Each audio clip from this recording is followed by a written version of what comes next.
Take it away, John. Yeah.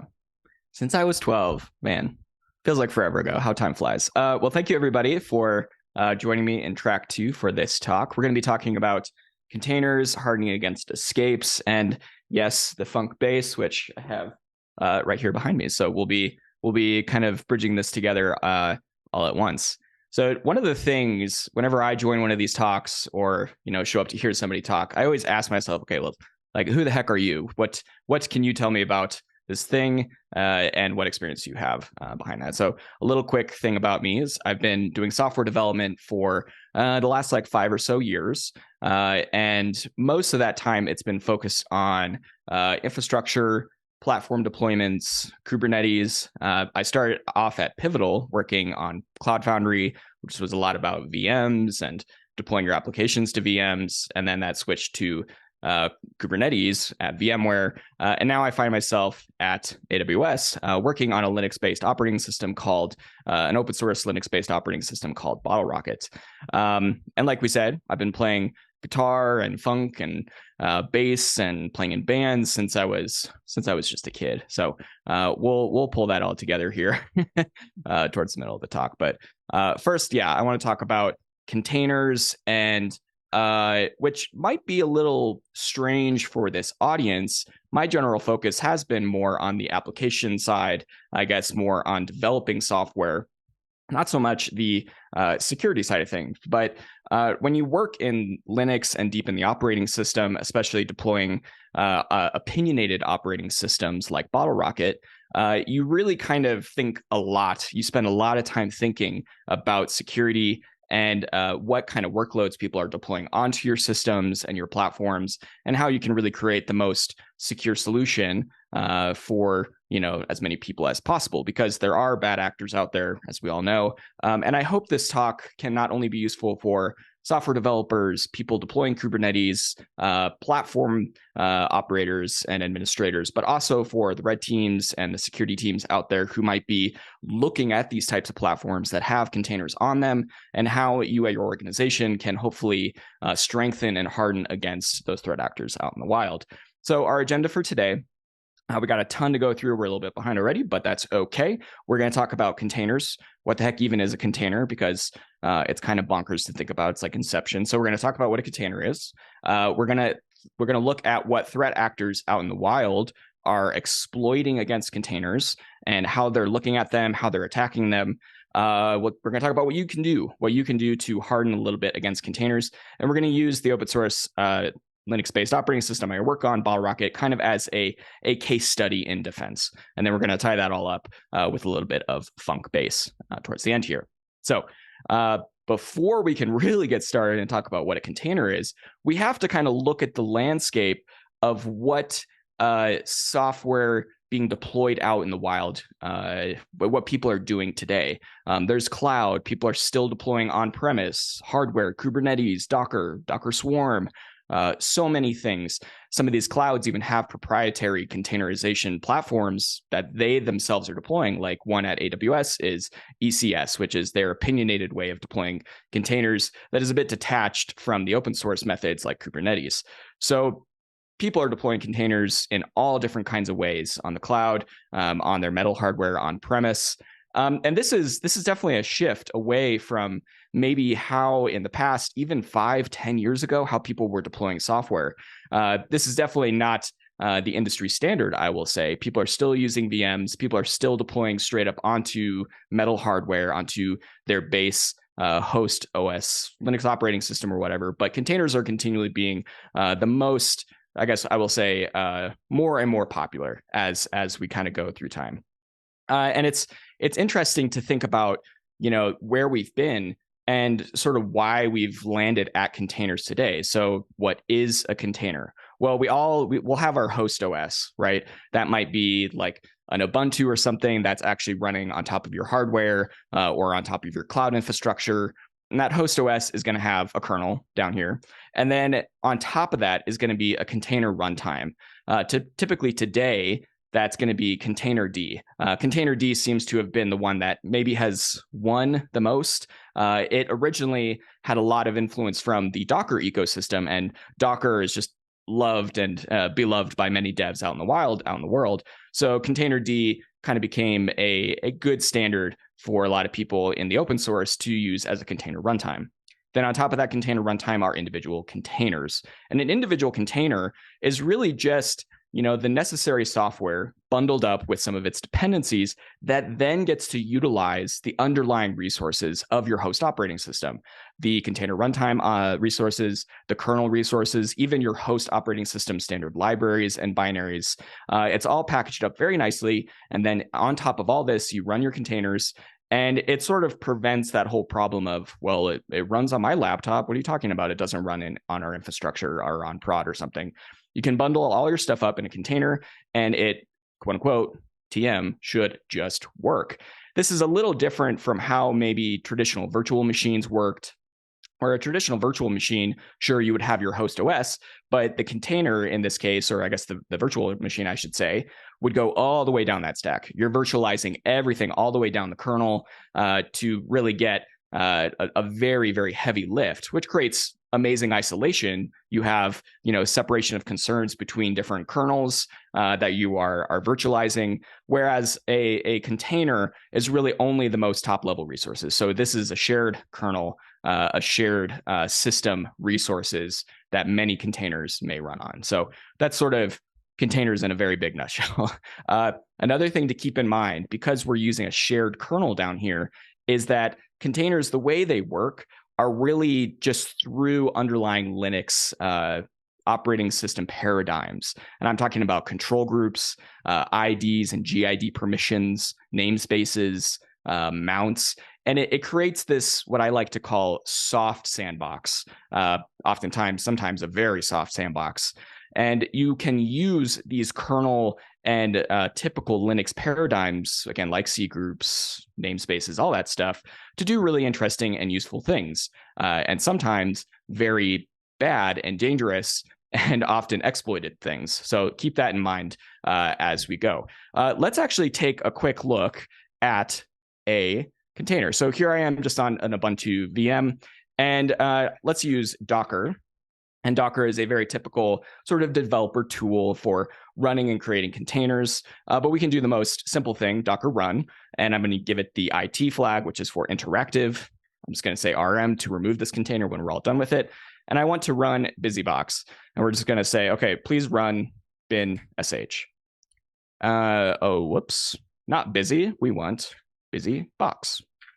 There we go. So that launches my container, which again is all of this infrastructure just bundled up inside of this shell here, I guess, and it's utilizing my underlying host system resources, the kernel, some of the standard libraries, and all those things. And we can look at what's in here. Let me make this just a little bit wider. ls la, and we can see that this looks like a busybox. We can cat etcd, and we could say os release in here. Well, maybe that's not in busybox, but you trust me, this is busybox. But really, at the top level, this has mounted some files using, again, the typical Linux kernel sort of paradigms of C groups, mounts, namespaces, all this stuff to give us really a busybox-like environment and things. So we can exit out of here to get back to the quote unquote host, which is Ubuntu. So you can almost think of it like Linux inception of just using all those typical paradigms. So next, I kind of want to transition into maybe how containers and a lot of threat actors are looking at containers out in the wild. And first thing I have to say is that there are just some giants of the industry that we in the container space, the Kubernetes space, really anybody shipping containers today, we're standing on the backs of those giants. These people in the last, really even just the last few years, have made this space more secure and have started really poking at it hard to sort of tease out a lot of the very, very rough edges. This one from Felix is a legendary exploit that just uses a typical C group feature called release agent to escape the container. And you're going to hear me talking about container escapes quite a bit in this talk. What a container escape is essentially you're going from that sandbox and you're kind of exploding out to the host system, or you're gaining additional resources that should be sandboxed away that only the host should have. And there's lots of different ways to do that, oftentimes through those typical Linux paradigms that give you containers. So this one, it used a release agent that is a feature of C groups to essentially get to own the host, we'll say. So first, they're running this Docker container, and this is the same thing, busybox, and they're running the PS command, which should just give you those processes. And typically inside of that container, you would just see the one process you're running, which has been sh, and then this PS command here. And then the next thing they're running is that actual script that we just looked at, which was very minified. And I think they used some base64 string to even get it into the container. But now they're running PS using that escape, that container escape, and we could see the root level systemd, the kthread, all that stuff, which should only be sandboxed, or I guess should be sandboxed away from this container. So essentially, this shell that they ran this script with was able to escape out to the host system. That's kind of container escapes 101. Ian Coldwater, another legend. I'm sure many people have seen this. There's an incredible DEF CON talk on this topic, specifically using container escapes to break out to the actual mainframe from the cloud. Amazing talk, definitely recommended. But again, like, we're all standing on the backs of giants here. Containers today, I will say, are just much better because of these people doing this incredible research to go and find these container escapes. So now, everybody, please say it with me. Containers are not a security boundary. If anybody, given the research that has been going on, if there's anything that we've sort of discovered, it's just that those sandboxes are poor security boundaries, especially in typical Linux fashion, or I guess administrator fashion. Oftentimes, there's just little things left undone that can be massive exploits out in the wild for these threat actors. So containers are not a security boundary. If you come away from this talk with one thing, it's that. Containers alone are not a security boundary. But what I hope to kind of explore a little more in this talk is not only containers as platforms for your application, but how you, on the underlying host operating system, can make that platform a little better. Okay, so container escapes, we already talked a little bit about this, but what's happening here in my little diagram is we have a container here, which is using sort of the typical Linux paradigms to escape out. And that one exploit we saw from Felix was really interesting because it was just using a typical feature of C groups. You can go to the Linux manual today still and read up on release agent, which is a useful feature that C groups provide. Thankfully, today, that exploit is not very usable because a lot of the container runtimes have made release agents very difficult to use as a container escape mechanism. So what's happening here is, in this container, we might have some threat actor is in this container, and they're using through the container runtime, through the kernel, all the way out to gain access to the host operating system. That's the most kind of basic version of a container escape to then own the host OS. Another sort of variant of this that I'll call out explicitly, which is a little different, is what I call unnecessary escalations. And what's happened here is we have three containers: the container runtime, the kernel, our host OS. But then you'll also see this larger blue box, which I've labeled escalated, which is really a container that hasn't escaped out via the container runtime, via the kernel, but is just kind of grown and bloated to the point that it's escalated its permissions to then own the entire host OS, but maybe hasn't necessarily escaped entirely out of the container. You'll see this sometimes, and I cannot recommend, well, I do not do this. I recommend not doing this. Don't run containers as privileged. That's really one of the most basic things you can take away from this. So if I were to run this similar command here, and if I were to do privileged, if I can spell privileged right, that's why I look at my notes. Privileged, busybox, bin sh, we get in here. Who am I? I'm root, PS.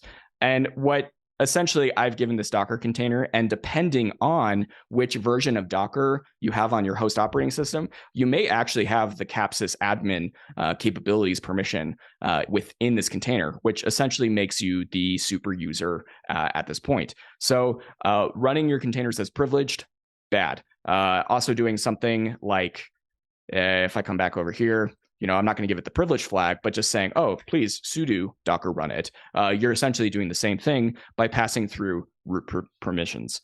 So that is a very easy way to escalate your containers to unnecessary levels of permission that then somebody who gains access to that container could very, very easily exploit.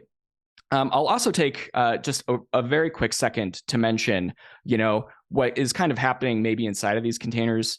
BusyBox, for example, is, and maybe BusyBox isn't a great example. Let's do Ubuntu.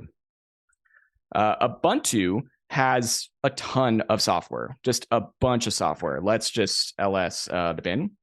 That's a lot of software that's in this container that ships within these container images. That's a lot of software that anybody, I guess, gaining access via CVEs through these pieces of software could then escalate your container unnecessarily or attempt to perform a container escape, so on and so forth. And what can make this really dangerous then is via some escalation or via an actual container escape is then the threat actors then owning the host operating system could just install the backdoor, et cetera, make it easier for themselves to then not have to go through the container runtime, through the kernel, which often do get patched. These things get patched frequently enough, even at the container level itself, where maybe later on, let's say if I exit out of here and if I Docker images, let's grep for Ubuntu. This is the latest one with that SHA, and it was updated 11 days ago. So say there was some CVE inside of this specific Ubuntu container, they could release that gets consumed, and then all of a sudden that specific CVE a threat actor is going after might not be there anymore. But at that point, if they've owned the host OS through an escalation or through a container escape, there may be a backdoor, et cetera, et cetera. So that's, I guess, my short tangent on a lot of the software that ends up being on these containers that then can be exploited, that then can just own the entire operating system in the worst case scenario. All right, moving forward. I kind of want to pivot quickly to a case study in defense, which is BottleRocket, which is an open source Linux-based software operating system that I work on, and is really opinionated and optimized for running containers. And I think is a really good use case and study for this crowd and what you can do to harden against these kind of attacks, against container escapes, and really make your environments and your platforms a lot better against these threat actors. But before we go too deep into that, and I've already touched on this a little bit, what makes a normal Linux distribution from the perspective of a container, from the perspective of a host operating system? Okay, so this is the operating system that has the kernel, that has the container runtime, that then is running containers. What's wrong with that in that use case? Well, as we've seen, most Linux distributions just have a lot of bloat, unfortunately, at least in the use case for running containers or for running your production distributions. Really, all you need, and I'll go back up here to, I guess this picture will do. Really, for the most part, all you need when you are running a container platform is the kernel, the container runtime, and the necessary bits to, fulfill those dependencies. You don't need a lot of the development tools. You don't need really much of what would come with Ubuntu, et cetera, et cetera. Those full-on Linux distributions are great for doing more general purpose stuff. But if you're very opinionated on your platform for just running containers, it ends up being a lot of bloat. It's a lot of these extra services, a lot of this extra just bits on your system that creates a giant attack surface area. And that's just more risk. I'll also mention that because there's that, greater attack surface area or greater amount of software that can be configured or changed, normal Linux distributions that are not opinionated for containers can often become quote unquote pets, maybe what people would say in DevOps or IT infrastructure. And these pets kind of become long lived. In the world of Kubernetes and I guess container platforms, it's sort of expected that you should be able to spin down and spin up new compute instances relatively easily without having to do a ton of configuration. And to threat actors out in the wild, that's just great. Like they love that. They want to leave these systems around as long as possible. Maybe they were able to perform a container escape and install a backdoor. The one thing that could maybe blow that away is a complete reinstall of the host OS, or just completely rolling the infrastructure, the compute infrastructure. But if it's a very highly opinionated and configured host OS, then that's bad news, because it'll stick around for a very, very long time. Let's see, the case study in defense. I'm going the wrong way. Container optimized Linux distributions are different. What makes them different? Oftentimes, these Linux distributions, like BottleRocket, are open source, and we really only ship the most essential software to run containers. And that's what I recommend as kind of the number one thing for a lot of people who are shipping software onto container platforms, is get rid of the bloat. Just get rid of it if you can, because it's additional software surface that can be exploited in the long run. For example, one thing that BottleRocket does is we don't have a shell, period. There's no bash, there's no Z shell, there's no SH, and we remove a lot of the other common user space programs that you don't need to run containers, because oftentimes those are the targets during container escapes. Oftentimes in a container escape, they're going to be targeting bash or SH or whatever to then execute additional programs, so on and so forth.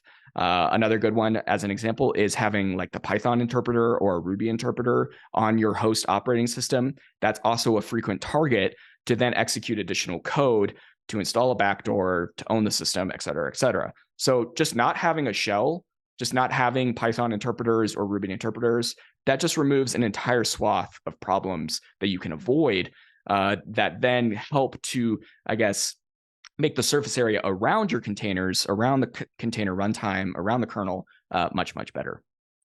Another one that I will mention that is absolutely huge, that I recommend really anybody running Linux in production should consider using, is SE Linux, which stands for Security Enhanced Linux. Amazing. We all love that. We love security. We want to enhance our security, especially for our production workloads. And it's SE Linux is a Linux kernel security module that you can install, open source, all that stuff. BottleRocket uses it. A lot of the container optimized OSs use it. But it's a way to sort of create separation of concerns on the file system. You can do mandatory access controls via SE Linux by labeling files and making sure that different processes, different namespaces cannot access different files that have different labels. This whole talk could have just been about SE Linux. I don't want to boil it down to just like, oh, it's a way to, make sure that this file can talk to that file, et cetera, et cetera. But SE Linux is absolutely huge, and I think is worth anybody's time to go and learn about, discover how it works, and how it can really harden the file system environment around your container optimized, platforms. Another thing that I think can be really big, and this is also something that BottleRocket does, is we do not have a non-persistent file systems, excuse me. And what that means is that on reboot, we have basically a snapshot of the disk that is shipped that then is rebooted into. So, well, what does that mean? That means that anything that is changed on the root partition does not persist on reboots. And that is just absolutely huge, again, for these kind of hardening around security for a lot of these systems. So say somebody was somehow able to execute a container escape and drop something onto the file system, and then your systems maybe have a nightly roll of your infrastructure.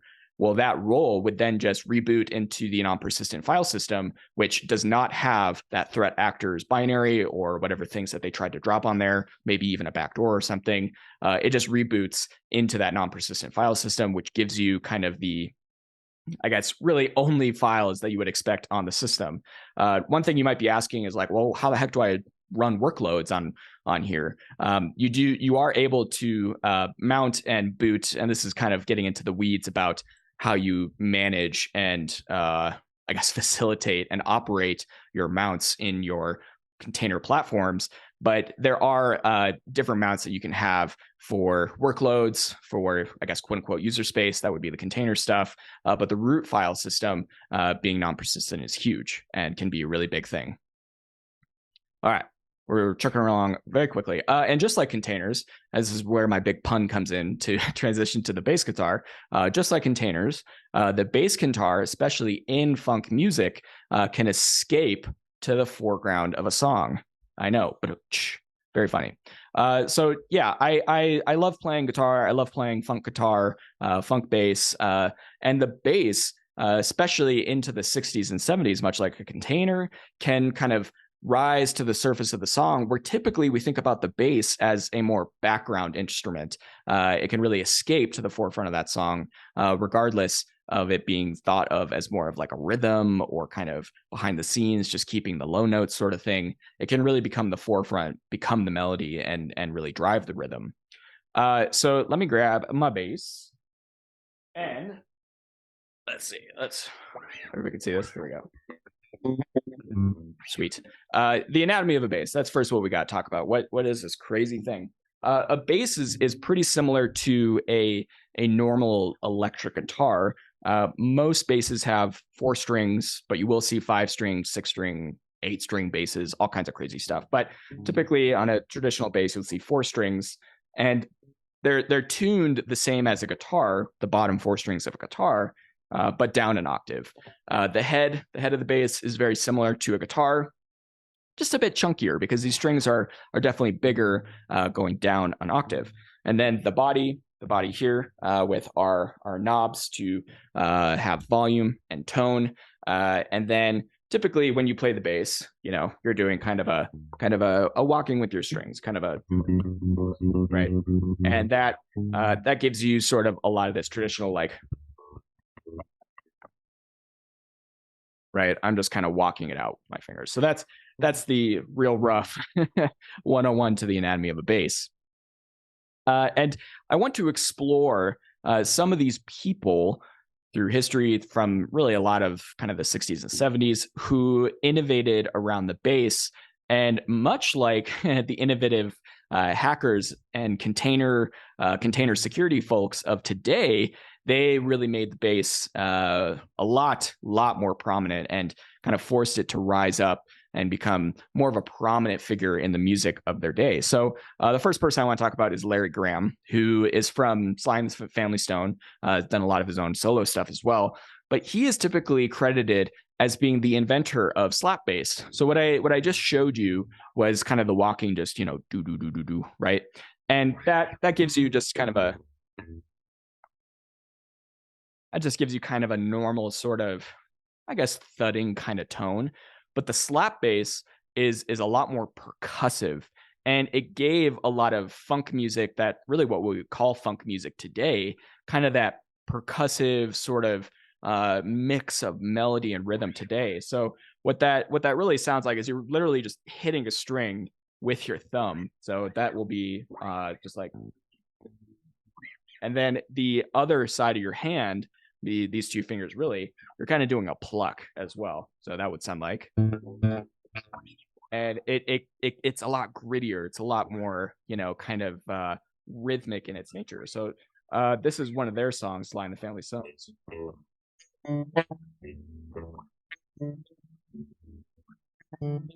And normal bass, how that would sound would just be, which is not as punchy, not as rhythmic, I guess. So the slap bass was huge in helping to define in the 60s and 70s what funk music felt like, what really defined it, not only from a melodic and rhythmic standpoint, but it was very unique in its feel and its I don't know, just like its groove. You know what I mean? A lot of times when you start talking about funk music, it's hard to not start kind of getting into this like esoteric, like it just feels different, man, right? And a lot of that I believe comes from the bass. Even just playing that song, like yeah. Oh, really? I could turn it up on my. How's that? Is that better? All right, cool. It's probably also, I'll say, if your headphones cannot register super low, it might be that as well. All right, we'll try it. What was I saying? So the bass really started to help define kind of that esoteric, like, what does it feel like? What is the groove feeling like? And a lot of that was bass, right? And that a lot of that, yeah, was just kind of the feel of the slap bass. So we can thank Larry Graham for a lot of that today. You even hear that in some current music, like a lot of people might be familiar with Silk Sonic, who had an album from 2021, and some of their music featured Bootsy Collins, who was another one of these innovators of early funk music in the 60s and 70s. And they brought Bootsy Collins on to do a bunch of the bass in it, and it's got all this slap in it. And it feels very funky, and I think what gave that album that very unique kind of 70s funk vibe, right? All right, the next person I want to talk about is Herbie Hancock and the Headhunters, specifically Paul Jackson. This is from 1976, and Herbie Hancock is one of those kind of really interesting innovators of just not only jazz music, but sort of this weird thing they started doing with like psychedelic jazz and what people started calling acid jazz. And a very, very, very big part of that was the bass. A lot of people are familiar with this song. And that was all bass driving that, not only rhythmically but melodically as well. And you can really almost start to feel in that song, kind of like I was talking about the feel of that last one, you can start to feel the rhythm kicking in. You can start to feel like, oh yeah, the drums would come in like right. And the bass is instrumental in having that kind of move forward and rhythmically drive the song very hard. So yeah, we can thank Paul Jackson for that as well. Another just massive innovator. I think he's actually playing not this bass specifically, but that is a similar bass, which is the jazz precision from Fender. Fender, we'll take a quick detour to talk about Fender.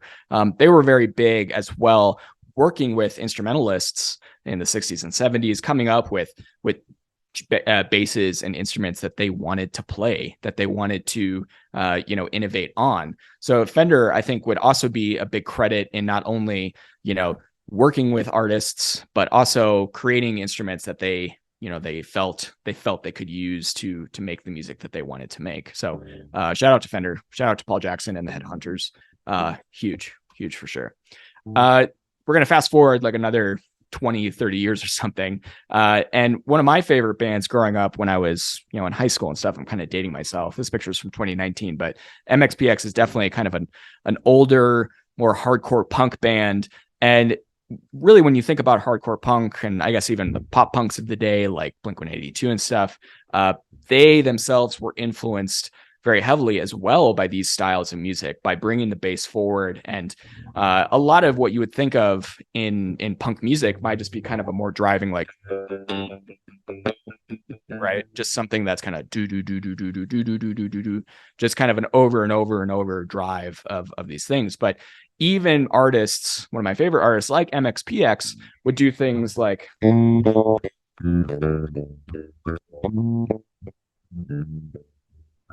which is a super fun song, but has that kind of jazzy, almost bebop kind of feel of a walk. They could have just done something really boring, like, and then brought some drums in and brought the vocals in and stuff. That's just so boring. They wanted to do something more interesting, and reaching into the deep history of funk and jazz music. They created a fun. Whoops, there we go. And that's like a really fun line. that kind of brings the base to the forefront, and to bring the pun back all the way back around. The base escapes from the background, escapes like a container would escape. Yeah, those were really the 3 songs I prepared as far as bass songs. But yeah, love playing the bass. Anybody who thinks about picking up the bass, definitely know that it's not a background instrument. It's definitely one that can, explode to the forefront of a song, drive it rhythmically, drive it melodically as well. So yeah, you too should learn the bass. Happy to take a few questions, and yeah. Awesome. Thanks, John. We do have some questions for you. Number one, what examples do we have of real world incidents that relied on a container escape? We know about misconfiguration issues like exposed admin panels, but real world. That's a good question. I don't know if there's been that amount of granular data around, like, okay, this was a container escape that used, this container's guest operating system that then escaped to this host operating system that was using Kubernetes or something. But there is some interesting data from the Cloud Native Security Foundation, which talks about, like, different CVEs that have been patched, or I don't know if they keep track of data around like actual exploitations or executions of those exploitations. But I think the talk from Ian Coldwater, I think, is really good, in that it discusses how they were able to escape from the container to the host operating system, and then also deeper into the substrate of, I think it was on GCP, into kind of their infrastructure substrate onto the mainframe. And I think the title of that talk is using container escapes to get to the mainframe or something. I think it was DEF CON 29. Great talk. But that's a really, really good use case of something that is like massively bad and could just be like an entire cloud's infrastructure that was exploited through that research. Awesome. Thank you. Next question. What's current state of the art for process monitoring within containers? The questioner asks about looking at Audit D a couple of years ago, but it didn't really seem to do the job. What have you heard or learned about? Yeah. There's a bunch of, compliance and reporting tooling that I know Grafana has some. I think they have an integration with some of the stuff that it's not Prometheus, it's another tooling. But I'll also point people to the Cloud Native Computing Foundation, which, they kind of help make recommendations, or I guess incubate projects, and they have an entire category of incubating projects that kind of fulfill a lot of those requirements as far as logging and auditing and ensuring compliance. Yeah, so I would point people there. But yeah, I know Grafana has some. I'm trying to think who else. I'll give Grafana a shout out because I know they have one. But yeah, Cloud Native Computing Foundation has some for sure. That's great. I see someone went ahead and posted the link to that talk into Slack. Another question, really quick one. Are you using BottleRocket as the host OS or as the VM instance? That's a great question. So BottleRocket works as the host operating system to then give you, obviously, the kernel and then the container runtime, and then you're going to have containers on top of that. For the Kubernetes, I guess, use case, that container runtime would be working through the kubelet, which then you're going to get containers on top of that, which then can be orchestrated from across many of your compute nodes. But yeah, BottleRocket typically is your actual host's operating system. So the furthest one down, I guess, in the stack. Okay. We've had a little bit of feedback on this in Slack, but I'd also like your take on this. Do you have suggestions about good ways to learn how to use SE Linux effectively?